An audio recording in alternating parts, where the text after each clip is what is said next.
జై వీరభద్ర కల్మత్ నమో నమ.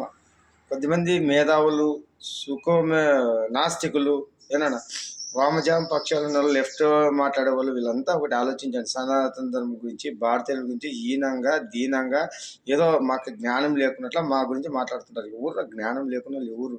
మేము విశ్వగురువులు రా, మమ్మల్ని చూసి మీరు నేర్చుకోవాలా. మేము ఏ రోజు ఏ దేశం మీద దండెత్తి చేయలేదు, ఏ దేశం మీద ఆలోచించాం. మేము ఎట్లా ముందుకు పోవాలని ఆలోచిస్తుంటాం. కానీ మీరు కుళ్ళు కుతంత్రాలతో మీరు భారతదేశాన్ని ఎట్లా తొక్కాలా, కులాలు మతాలు చిచ్చు ఎట్లా పెట్టాలని దేశాలను చూస్తున్నారు, గమనిస్తున్నారు. మత ప్రతిపాదకన పాకిస్తాన్ బంగ్లాదేశ్ ఏర్పడితే అక్కడ పరిస్థితులు చూస్తున్నారు. ఈ సువార్త సభలు చెప్పే క్రైస్తవులు పోయి అక్కడ పోయి శాంతి చెప్పండి. ఈ మనకి ప్రతి ఒక్కరు నాస్తికులు కానీ ఈ లెఫ్ట్ వాళ్ళు చెప్పే వాళ్ళంతా ఫస్ట్ అక్కడ పోయి శాంతి ప్రదర్శించండి. మా దేశంలో అన్నీ బాగుండగా అంతా సమానంగా ఉండాలి, అందరూ బాగా మీరు మాట్లాడే మాటకి రెచ్చగొట్టి యువకుల్ని కులాలని మతాలు రెచ్చగొట్టే వాళ్ళు మీరు. శాంతి ఉండే దేశాన్ని కూడా అశాంతి చేస్తున్నారు. చైనా కానీ అమెరికా కానీ ఏ విధంగా కుట్రలు పడుతున్నామో మాకు తెలుస్తున్నాయి. కానీ శివుడు ఉన్నాడు కాబట్టి మేము కాపాడబడుతున్నాము. ఇప్పుడు బంగ్లాదేశ్లో భారతీయుల పరిస్థితి చూస్తున్నాం. ఈరోజు అన్నీ గమనిస్తున్నారు. మీరంతా ఫస్ట్ పోవాల్సింది మీరు అక్కడ పోండి, బంగ్లాదేశ్కి, పాకిస్తాన్కి, అమెరికాకి, చైనాకి పోయి మీ శాంతి సందేశాలు, సువార్త సభలు అన్నీ చెప్పండి.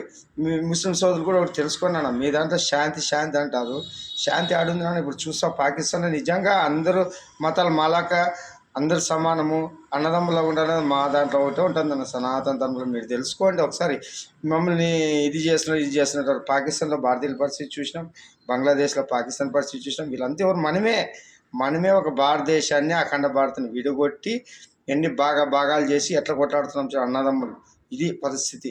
మీ జ్ఞానానికే పరిచయం యువకులు తెలుసుకోవాలి. ఇంకా రాను మనుషులాగే బతాల కులాలు మతాలని చిచ్చిపెట్టి రాజకీయ నాయకులు వీళ్ళంతా చెలిమంట కాసుకుంటూ వాళ్ళకి జనాలు సోమరిపోతులు చేస్తూ వరాలు ఇచ్చి కుర్చీ కోసం ఇవన్నీ చేస్తున్నారు అనమాట. అన్నీ మీరు ఒకటి తెలుసుకోవాలన్నా రాబో రోజులని మీకు ముందుకు అర్థమవుతుంది.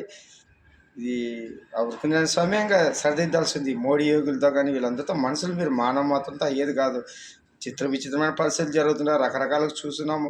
మన రాష్ట్రంలో చూస్తున్నాము, మన దేశంలో చూస్తున్నాం, బయట ప్రపంచాలన్నీ ఎంత కుట్రలు పడుతున్నాయి అన్నీ మీకు తెలుస్తున్నాయి. ఇది శివుడి చేతిలోనే ఆపగలడు ఆయన. అందుకే అఖండ తాండవంలో శివుడే దిగి ఎట్లా చేస్తాడో అట్లా మన ఆయన వీరభద్ర వసంతరాలు వచ్చి ఉరికి నిరసనం చేస్తాడు. జయ వీరభద్ర నమో నమః.